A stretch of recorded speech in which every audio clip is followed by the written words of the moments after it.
Welcome back to the latest edition of the Jake's Take with Jacob Elyachar Podcast. I'm your host, Jacob Elyachar, Chief Content Producer and writer of jakes-take.com, a pop culture entertainment news website. Guys, before you watch this video or listen to the podcast audio version, go subscribe on my YouTube channel and like the video, or subscribe to the podcast on the audio version. I'm so thrilled to have this actor and producer with me. He can be seen in Hail Caesar, The Middle, and Legion. And also, his views of all of his stuff have been viewed 21.4 million times on YouTube. So please help me welcome Noah Barron. Hello, hello. Noah, thank you so much, guys. He is, like myself, is a Power Rangers fan, and his incredible Instagram stuff has been incredible. So I got to say, he's been a phenomenal creator, and I love watching his stuff. So you guys need to watch his stuff. Thank you so much. Appreciate that. Alrighty, so let's get started. So when did you get interested in acting, and how did that passion evolve into desire of pursuing a career in the entertainment industry? So my story starts with Power Rangers, of course, as most actors do. When I was 9 years old, my best girlfriend and I would jump around on her trampoline and pretend to be Power Rangers. She would be the pink, I'd be the red, and she joined an acting community in Boston, where I'm from, called Boston Children's Opera, and I got involved in it through her. My mom signed me up. There were no auditions. You kind of just get a role once the role is ready for you. So I did that, and that led me to going to arts camp, doing improv in high school, and then getting my theater degree from American University, and then moving out to LA.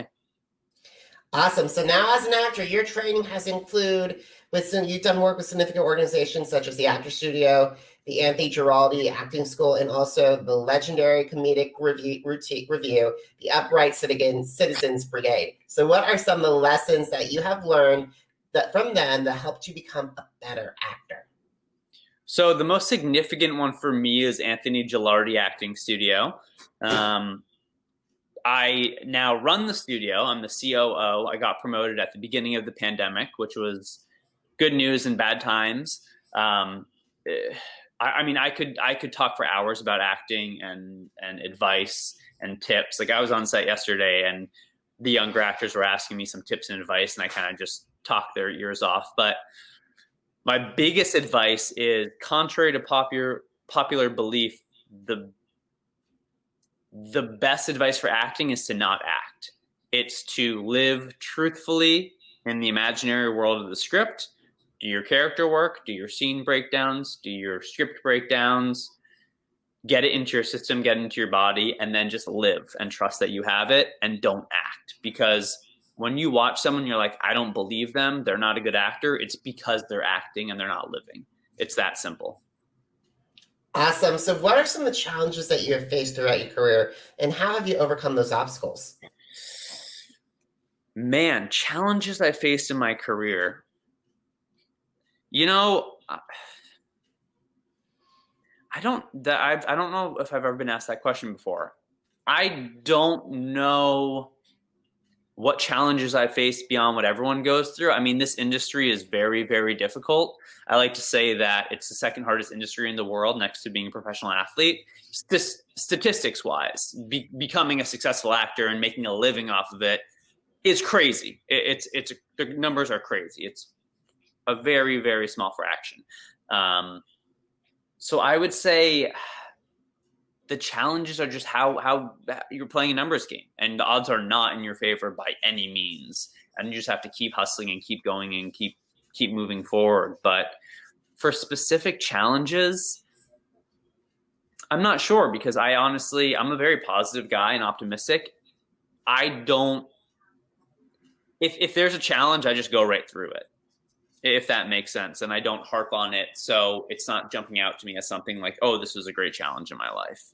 I mean, there's so many challenges living in LA and, again, just this industry, but I can't think of a specific one that was really a hindrance or a roadblock. Well, I'm glad I can't believe that question hasn't been asked before to you. So you did phenomenal for your first time answering it. Well, I feel like I didn't even answer it, but I'll take it.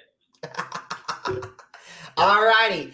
So Noah's one of my favorite content creators, guys. He has created a lot of incredible, with his crews, he's created a lot of fan-made short films, including his 2013 Captain Planet one, which I loved. Thank and you. then the Guess Who, a parody movie trailer. So how long does it take you to create these films from conception to release? It's a good question. Captain Planet trailer was much longer. That was one of my very first videos, hence 2013, and we did an Indiegogo for that. So we raised, I think, $5,000 or $6,000, and we brought on, like, we had casting calls. We went through, we went through the union with it. We did everything by the books. That was a bigger endeavor, a bigger project. We had a costume designer. We had a huge makeup artist to airbrush Captain Planet, and we had a trial run for that as well. So that was so long ago. I would say that took maybe 6 months, 4 months from the idea to the completion. But that was also when I was first starting out. Guess Who's not a good example because I didn't produce that. My buddy Steven Parker headed that up, and he just asked me to do it and do a collaboration with his channel. But something like, one of my other videos takes, at this point, 4 days or something. Captain Planet trailer was a bigger tentpole project, as they call it. My other sketches take a few days. It's just calling friends, seeing who wants to do it, grabbing one of my shooters, and shooting it in a day, and then editing it in a few hours. Awesome, because you and I, as I mentioned earlier in this conversation, we are both Power Ranger fans, and one of the things that drove me to your work was actually seeing you dress up as Tommy, and Mighty Morphin Green, because there's a Ranger, because there's a lot of different variations for him. So I loved your Life After Power Rangers 6-part mockumentary. So in this web series, guys, he had the opportunity to work with both original cast members David Yost and Walter Jones. So how did that opportunity come about? Yeah, so that was pretty crazy, and it's still, to this day, I don't understand how it happened. David Yost and I had communicated once on Instagram before. I tagged him in something, I believe, and he hearted it or responded.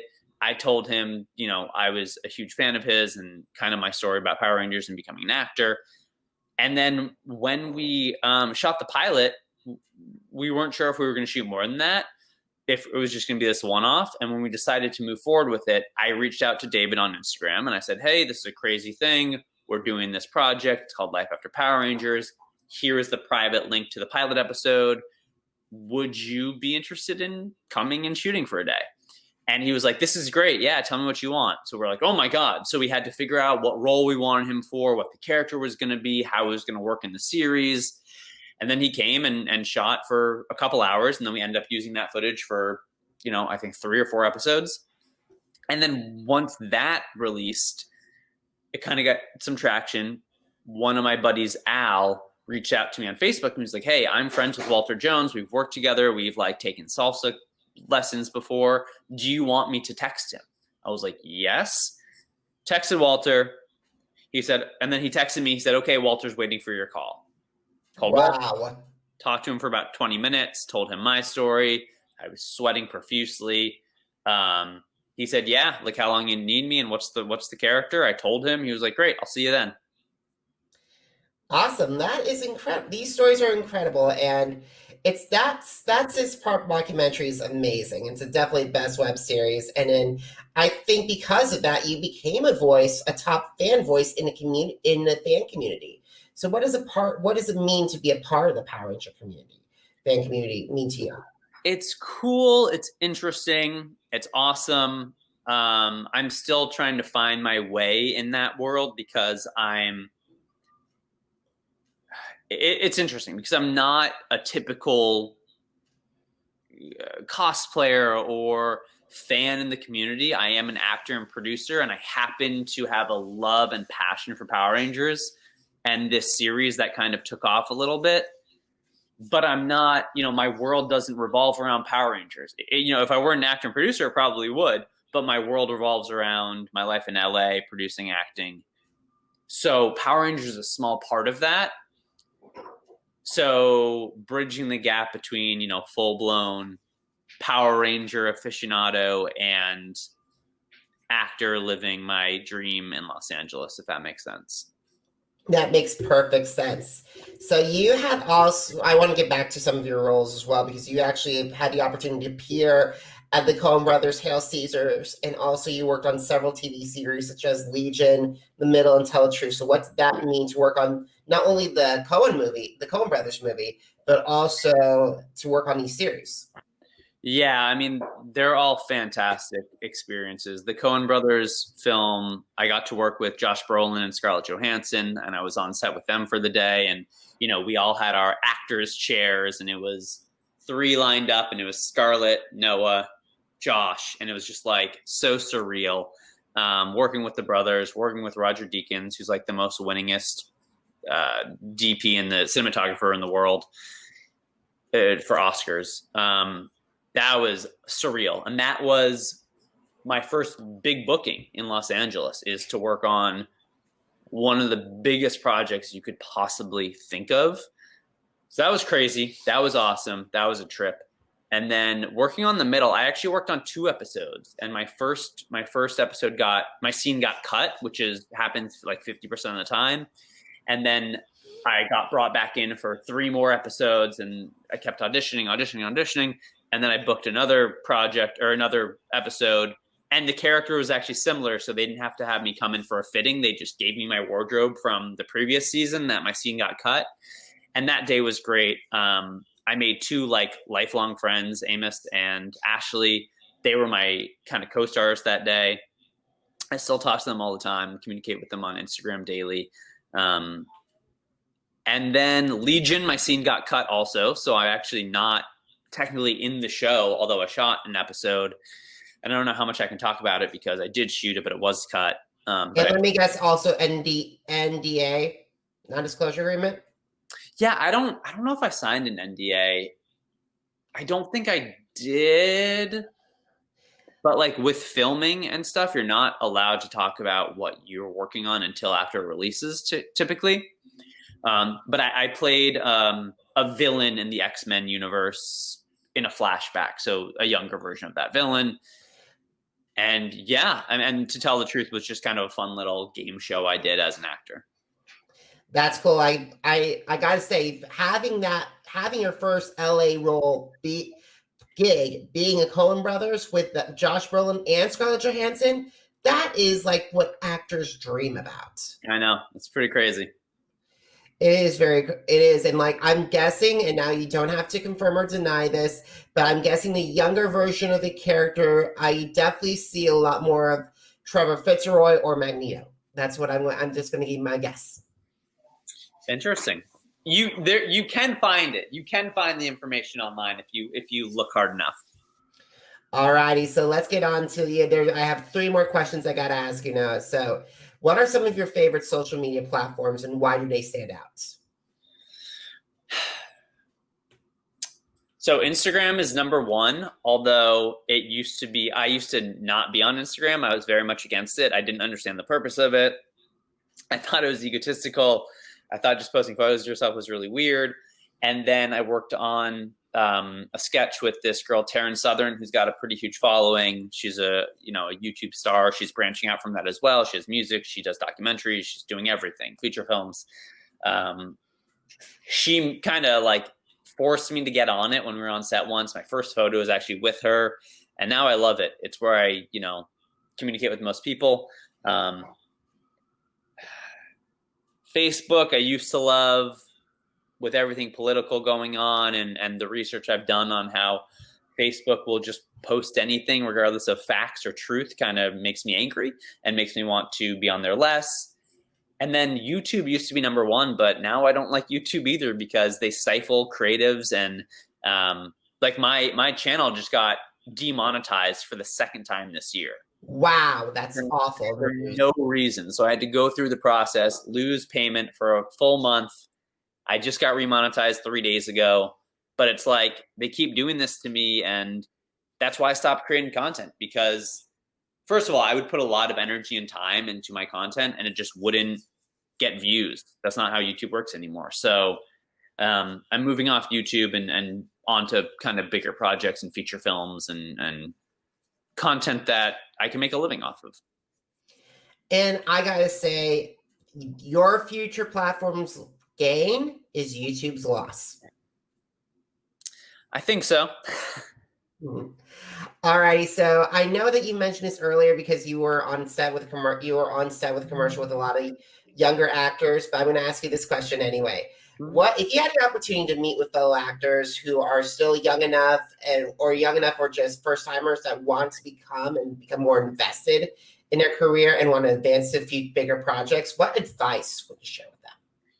Read scripts, read plays, read television shows, read acting books, read Uta Hagen, The Respect for Acting. Get an acting studio, find an acting studio that you can feel comfortable in, that's a safe space, that feels like home. Again, Anthony Gilardi Acting Studio is my whole life. I wouldn't be anywhere in this town without Anthony and the studio. And we are a family there. You know, we have 80 studio members right now, but we are such a tight, like, close-knit group. So definitely train. Like, when I moved out to LA, I met the director that I got set up on a meeting on, and he was like, "Where are you training?" And I said, no, what do you mean? Like, I have my degree in theater. I know what I'm doing. I don't need to train. And he looked at me like I was crazy. And that was such a revelation to me because I thought I knew everything there was to know about acting, but in reality, I knew very little to nothing about acting. Yes, I had my degree, but I was trained in theater and to project and perform and be big.